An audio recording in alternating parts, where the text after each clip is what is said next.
Subscribe कीजिए learn triple E channel को और प्रेस कीजिए इस बेल आइकॉन को ताकि आप देख सकें लेटेस्ट वीडियो सबसे पहले। हेलो दोस्तों, learn triple E YouTube channel पर आपका एक बार फिर से स्वागत है। मैं हूं आपका दोस्त जगदीश जोशी। दोस्तों, इस वीडियो में हम डिस्कस करेंगे कि किस तरीके से हम पावर फैक्टर को इम्प्रूव कर सकते हैं। ओके, और इस वीडियो में हम पावर फैक्टर के एडवांटेजेस एंड डिसएडवांटेजेस के बारे में भी डिस्कस करेंगे। ठीक है, पिछली वीडियो में मैंने आपको बताया था कि पावर फैक्टर क्या होता है, lagging power factor, leading power factor और यूनिटी पावर फैक्टर के बारे में।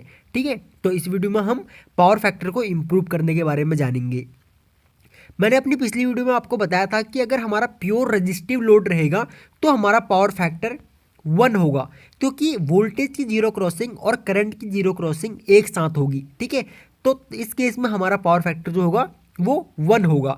लेकिन अगर हमारा लोड जो है वो रजिस्टिव होने के साथ साथ इंडक्टिव लोड भी अगर हमारा बढ़ जाए, यानी कि रजिस्टिव लोड तो है ही हमारा, लेकिन अगर हमारा इंडक्टिव लोड अगर बढ़ जाएगा, अब मान लीजिए यहाँ पे एक रजिस्टिव लोड है और एक इंडक्टिव लोड है। ठीक है, अगर मैं यहाँ पे एक और इंडक्टिव लोड लगा दूं और एक और इंडक्टिव लोड लगा दूं, ठीक है, यानी कि हमारे इंडक्टिव लोड अगर बढ़ जाएंगे तो क्या होगा कि मान लीजिए यहाँ पे अगर वोल्टेज की जीरो क्रॉसिंग यहाँ पे है और करंट की जीरो क्रॉसिंग फिर हमारी राइट साइड में शिफ्ट हो जाएगी। ठीक है, तो यानी कि ये अब इस केस में मान लीजिए हमारा जो पावर फैक्टर है वो 0.7 हो जाएगा। ठीक है, मान लीजिए यहाँ पे हमारा 0.7 हो गया, यानी कि पावर फैक्टर हमारा घट गया, क्योंकि वोल्टेज और करंट की जीरो शिफ्टिंग यहाँ पे अलग अलग हो गई, यानी कि करंट वोल्टेज को लैग कर रहा है। ठीक है, और रेजिस्टेंस के केस में क्या था, रेजिस्टेंस के केस में वोल्टेज और करंट की जीरो शिफ्टिंग एक साथ हो रही थी। ठीक है, और मैंने आपको बताया था कि जो हमारा कैपेसिटर है, कैपेसिटर के केस में क्या होता है कि कैपेसिटर के केस में वोल्टेज और करंट की जीरो शिफ्टिंग जो होती है यहाँ भी अलग अलग होती है, लेकिन यहाँ पे करंट क्या होता है, करंट लीड करता है वोल्टेज को। अब देखिए, वोल्टेज की जीरो जीरो शिफ्टिंग यहाँ पे है, लेकिन करंट की जीरो शिफ्टिंग लेफ्ट साइड में शिफ्ट हो गई। तो अगर हमारा पावर फैक्टर मान लीजिए 1 से अगर काफ़ी नीचे आ गया, काफ़ी गिर गया, तो हम पावर फैक्टर को इम्प्रूव करने के लिए कैपेसिटर बैंक लगाते हैं। क्योंकि यहाँ पे देखिए, यहाँ पे जो हमारा कैपेसिटिव लोड रहता है, जैसे कि मैंने आपको पिछली वीडियो में बताया था कि जब हमारा कैपेसिटिव लोड अगर बढ़ जाता है, ये देखिए यहाँ पे मैंने आपको एक दिखा रखा है। अब मान लीजिए यहाँ पे हमारे ये दो लोड जो है इंडक्टिव और रजिस्टिव ये नहीं है, मान लीजिए यहाँ पे हमारे सारे लोड जो है ये कैपेसिटिव लोड है और कैपेसिटिव लोड मान लीजिए हमारा काफ़ी बढ़ गया।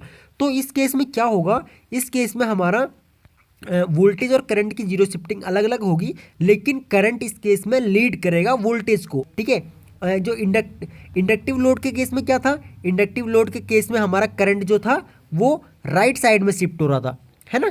तो हम क्या काम करते हैं, जब हमारा पावर फैक्टर मान लीजिए होना तो 1 चाहिए, अब मान लीजिए 0.8 आ गया या 0.7 आ गया, 0.6 आ गया, तो हम क्या काम करेंगे, अभी देखिए यहाँ पे मान लीजिए यहाँ पे आ गया, ठीक है, यहाँ पे पीछे आ गया।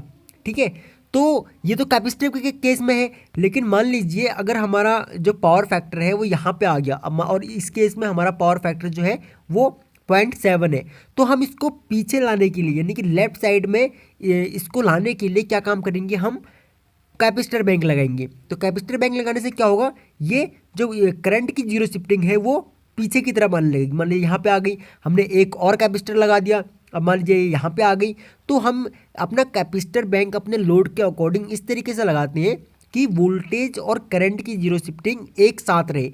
तो अगर ये मतलब कि जितना ये पीछे की तरफ आएगा, जितना ये लेफ्ट साइड में मूव करेगा, उतना ही हमारा जो पावर फैक्टर है यहाँ पे ये इंक्रीज होगा। ठीक है, यानी कि पावर फैक्टर को इंक्रीज करने के लिए हम कैपेसिटर बैंक का यूज़ करते हैं। अब इंडस्ट्री में क्या होता है, इंडस्ट्री में हम पूरा का पूरा कैपेसिटर बैंक लेते हैं। यहाँ पे मैंने आपको सिर्फ एक कैपेसिटर दिखा रखा है, ठीक है, लेकिन यहाँ पे इंडस्ट्री में क्या होता है, पूरा कैपेसिटर बैंक रखते हैं हम। यहाँ पे जो ये वाला कैपेसिटर है, यहाँ पे ये वाला कैपेसिटर है, यही वाले कैपेसिटर हमारे इन कैपेसिटर बैंक के अंदर होते हैं। और यहाँ पे सिर्फ ये मान के चलिए इसमें 12 कैपेसिटर है। ठीक है, इस पावर बैंक में, कैपेसिटर बैंक में 12 कैपेसिटर हैं, लेकिन हम ऐसे कई कैपेसिटर बैंक यूज़ करते हैं अपने पैनल के अंदर, और उस पूरे पैनल को भी हम कैपेसिटर बैंक ही बोलते हैं।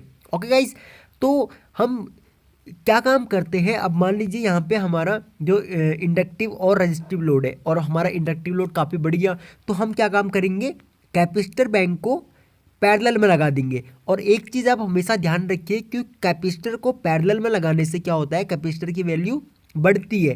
ठीक है, अगर हम कैपेसिटरों को पैरेलल में लगाएंगे तो इसकी वैल्यू बढ़ेगी, लेकिन अगर हमने इसको सीरीज में लगा दिया तो कैपेसिटर की वैल्यू घटती है। ठीक है, तो इस चीज़ को आप ध्यान रखिएगा कि कभी भी आप अगर कैपेसिटर यूज करेंगे तो कैपेसिटर हमेशा पैरेलल में लगता है। ओके, और कैपेसिटर पावर फैक्टर को इम्प्रूव इसलिए भी करना होता है हमको कि जब हमारा पावर फैक्टर मान लीजिए जब 0.8 या 0.7 0.6 जितना नीचे आएगा उतना ही हमारा लोड ज़्यादा करंट लेगा। तो जो हमारा लोड है वो ज़्यादा करंट लेगा, तो उससे हमारे काफ़ी लॉसेस होंगे, कि उससे हमारे पैसे के भी वेस्टेज होगी, उससे जो हमारी जो एनर्जी है वो भी ज़्यादा कंजप्शन होगी, है ना। तो इस चीज़ को ध्यान में रखते हुए हम हमेशा अपना पावर फैक्टर को इम्प्रूव रखते हैं। ठीक है, तो कभी भी अगर आपको कहीं इंडस्ट्री में या कहीं पर भी अपना, या फिर आपके कॉलेज में अगर आपके पैनल में पावर बैंक लगा हुआ है तो आप देखिए कि आपके कॉलेज का या फिर आपकी कंपनी का पावर फैक्टर कितना है। ठीक है, और अगर पावर फैक्टर मान लीजिए 6 7 या फिर अगर काफ़ी नीचे की तरफ आ रहा है तो आप किस तरीके से उसे इम्प्रूव कर सकते हैं, आप वो भी देखिए। और अगर आप किसी कंपनी में जॉब कर रहे हैं तो आपको पता होगा कि आपके कंपनी में कैपेसिटर बैंक ज़रूर लगा होगा, क्योंकि कैपेसिटर बैंक होना बहुत ज़रूरी है और वो लगभग हर कंपनी में होता है। ठीक है, क्योंकि पावर फैक्टर को इम्प्रूव करने के लिए हम कैपेसिटर बैंक ज़रूर यूज करते हैं, ताकि हमारी जो एनर्जी है वो एनर्जी लॉसेस कम हो सके और हम अपने जो मनी है उसको भी बचा सकें। ठीक है, तो आई होप कि आपको ये टॉपिक समझ में आया होगा। फिर भी अगर आपको कोई डाउट है तो आप इस वीडियो के नीचे कमेंट कर सकते हैं।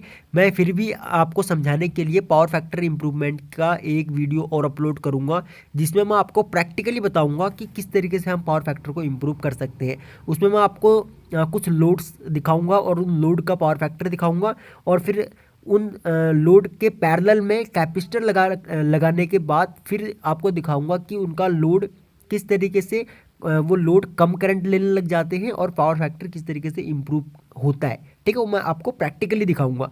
ठीक है गाइस, तो अगर आपको ये वीडियो पसंद आई या अगर आपके लिए ये वीडियो हेल्पफुल हुई तो प्लीज़ आप इस वीडियो को लाइक ज़रूर करें और अपने फ्रेंडों में भी ज़रूर शेयर करें।